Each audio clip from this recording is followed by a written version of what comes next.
2 minute আমরা গাড়ি বন্ধ, আমরা শহর পাল্টাই দিতে পারি। 2 মিনিট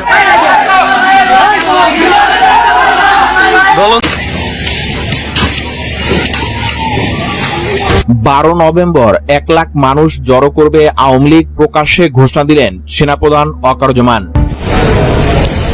20 বছর বয়সে পবিত্র কোরআন শপথ করে বলেছিলাম এদেশের সার্বভৌমত্ব রক্ষা করব। আজ আবার শপথ করে বলতেছি জননেত্রী শেখ হাসিনাকে ফিরিয়ে আনার জন্য আমার জীবন আমি উৎসর্গ করব।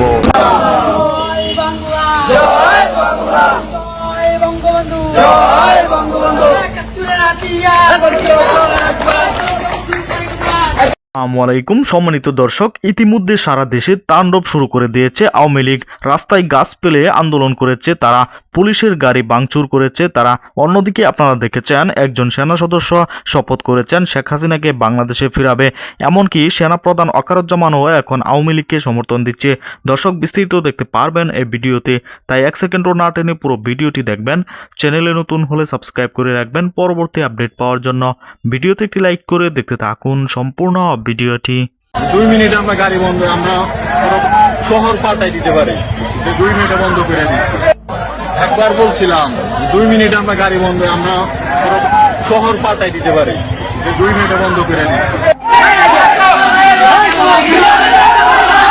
গলন্দমোড়, রাজবাড়ী জেলা গলন্দমোড় সব আন্দোলন চলতেছে, ছাত্রলীগের পোলাপান। সকলে দেখুন, তো দেখুন গলন্দমোড় আগুনদের রাস্তা বলুন।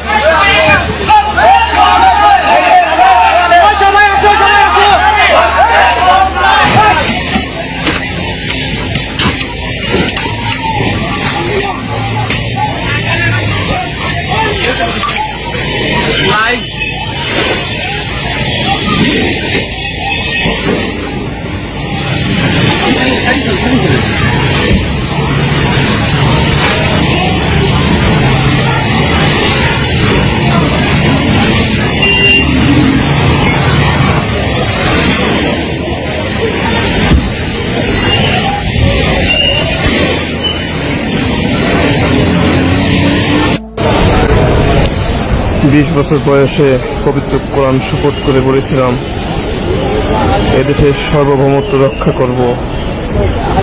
আজ আবার শপথ করে বলতেছি জননেত্রী শেখ হাসিনাকে ফিরিয়ে আনার জন্য আমার জীবন আমি উৎসর্গ করব। সবাই যার যার জায়গা থেকে প্রতিবাদ করে দেব। বাংলাদেশ সেনাবাহিনীর সৈনিক জননেত্রী শেখ হাসিনাকে ভালোবাসে। বাংলাদেশের সেনাবাহিনীর সৈনিক জননেত্রী শেখ হাসিনার সাথে বেইমানি করবে না ইনশাআল্লাহ। দেশের রাজনৈতিক অঙ্গনে আবারও উত্তেজনা ছড়িয়ে পড়েছে। নিষিদ্ধ ঘোষিত আওয়ামী লীগের পক্ষ থেকে ঘোষণা এসেছে তারা 12 নভেম্বর রাজধানী ঢাকায় 1 লাখ মানুষের মহাসমাবেশ করবে। এমন ঘোষণার পর থেকে রাজনৈতিক মহলে চরম তোলপাড় শুরু হয়েছে। সেনাপ্রধান ওয়াকারুজ্জামান নিজেই প্রকাশ্যে এ বিষয়ে মন্তব্য করায় তা এখন দেশের আলোচনার কেন্দ্রবিন্দুতে। সূত্রমতে সম্প্রতি রাজধানীর সেনানিবাসে এক সংবাদ সম্মেলনে সেনাপ্রধান ওয়াকারুজ্জামান বলেন, দেশে রাজনৈতিক কর্মকাণ্ডের স্বাধীনতা আছে, তবে কেউ যদি নিষিদ্ধ সংগঠনের নামে আইন ভঙ্গ করে তবে কঠোর ব্যবস্থা নেওয়া হবে।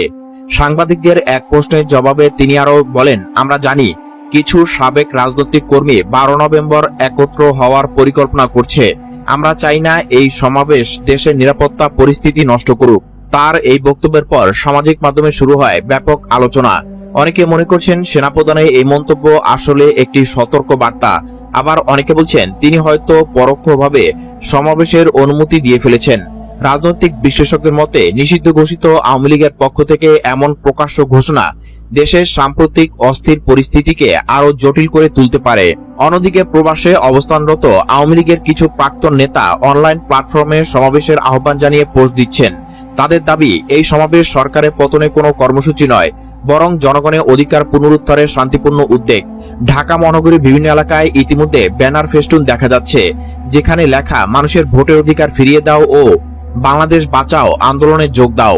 ঢাকা মহানগর পুলিশ ডিএমপি এই বিষয়ে সতর্ক অবস্থানে আছে। ডিএমপি কমিশনার সাংবাদিকদের বলেন, কোনো অনুমতি ছাড়া কোনো সমাবেশ করা যাবে না। আইন শৃঙ্খলা রক্ষায় আমরা সর্বোচ্চ প্রস্তুত। তিনি জানান, গোয়েন্দা সংস্থাগুলো ইতিমধ্যে বিভিন্ন এলাকা পর্যবেক্ষণ করছে এবং যে কোনো ধরনের বিশৃঙ্খলা রোধে বিশেষ বাহিনী মোতায়েনের পরিকল্পনা রয়েছে। অন্যদিকে সাধারণ জনগণের মধ্যে মিশ্র প্রতিক্রিয়া লক্ষ্য করা যাচ্ছে। অনেকে বলছেন, দীর্ঘদিন রাজনৈতিক নিস্তব্ধতার পর এমন বড় সমাবেশ মানুষের মধ্যে আশার সঞ্চার করেছে। আবার অনেকে আশঙ্কা করছেন এতে নতুন করে সহিংসতা ছড়িয়ে পড়তে পারে। পুরান ঢাকার ব্যবসায়ী আরিফ হোসেন বলেন, আমরা রাজনীতি বুঝি না, শুধু চাই যেন আবার আগের মতো রাস্তায় রক্ত না ঝরে।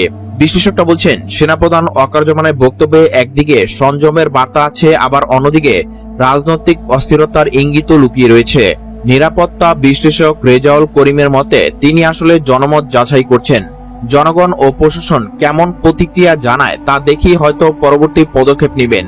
এদিকে গোপন সূত্রে জানা গেছে, সেনাবাহিনীও পরিস্থিতি ঘনিষ্ঠভাবে পর্যবেক্ষণ করছে। 12 নভেম্বরের আগে পরে রাজধানীতে অতিরিক্ত চেকপোস্ট স্থাপন, যান চলাচলে নিয়ন্ত্রণ এবং যোগাযোগ নেটওয়ার্ক নজরদারি পরিকল্পনা করা হয়েছে। রাজনৈতিক মহলে প্রশ্ন উঠেছে, নিষিদ্ধ ঘোষিত একটি দলের এত বড় সমাবেশ আয়োজনের পিছনে কারা সহযোগিতা করছে? এই প্রশ্নের জবাব কেউ স্পষ্টভাবে দিতে না পারলেও অনেকেই ধারণা করছেন এটি হয়তো একটি নতুন রাজনৈতিক প্রক্রিয়ার সূচনা হতে পারে, যেখানে পুরনো শক্তিগুলো আবার মঞ্চে ফিরে আসার চেষ্টা করছে। সবশেষে সেনাপ্রধানের এক বাক্যই এখন আলোচনায়, যারা দেশকে ভালোবাসে তারা দেশকে অরাজকতার পথে ঠেলে দিতে পারে না। 12 নভেম্বর কি ঘটে তা হয়তো নির্ধারণ করে দিবে বাংলাদেশের রাজনীতির আগামীর অধ্যায়। ক্ষমতাচ্যুত সাবেক প্রধানমন্ত্রী স্বৈরাচার শেখ হাসিনার বিরুদ্ধে মানবতাবিরোধী অপরাধের মামলার রায় ঘোষণার সম্ভাব্য তারিখ 13 নভেম্বরকে কেন্দ্র করে রাজধানী সহ সারা দেশে উত্তেজনা বিরাজ করছে। সামাজিক যোগাযোগ মাধ্যমে ছড়িয়ে পড়ছে নানা ধরনের গুজব।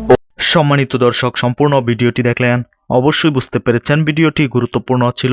দর্শক, আগামী 13 নভেম্বরকে ঘিরে নানান উত্তেজনা তৈরি হয়েছে। বাংলাদেশে আওয়ামী লীগ নেতাকর্মীরা লকডাউন দিয়েছে।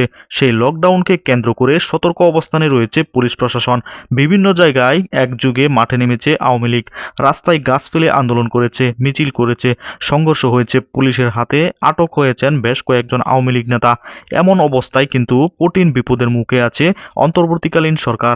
দর্শক, সামনে 13 নভেম্বর, সেই দিন কি হতে যাচ্ছে? ইতিমধ্যে শেখ হাসিনা বাংলাদেশে আসার একটি ভিডিও প্রকাশ হয়েছে। ভিডিওটি যদিও এআই দিয়ে বানানো হয়েছে। তাহলে কি শেখ হাসিনা বাংলাদেশে ফিরে আসতে পারবে? দর্শক, এ বিষয়ে আপনাদের কি মতামত তা অবশ্যই কমেন্ট করে জানাবেন এবং পরবর্তী আপডেট নিউজগুলো সবার আগে পেতে চ্যানেলটিকে এখনই সাবস্ক্রাইব করে রাখুন। এই মুহূর্তে বিদায় নিচ্ছি, দেখা হবে পরবর্তী কোনো ভিডিওতে। সে পর্যন্ত ভালো থাকুন, সুস্থ থাকুন। আসসালামু আলাইকুম।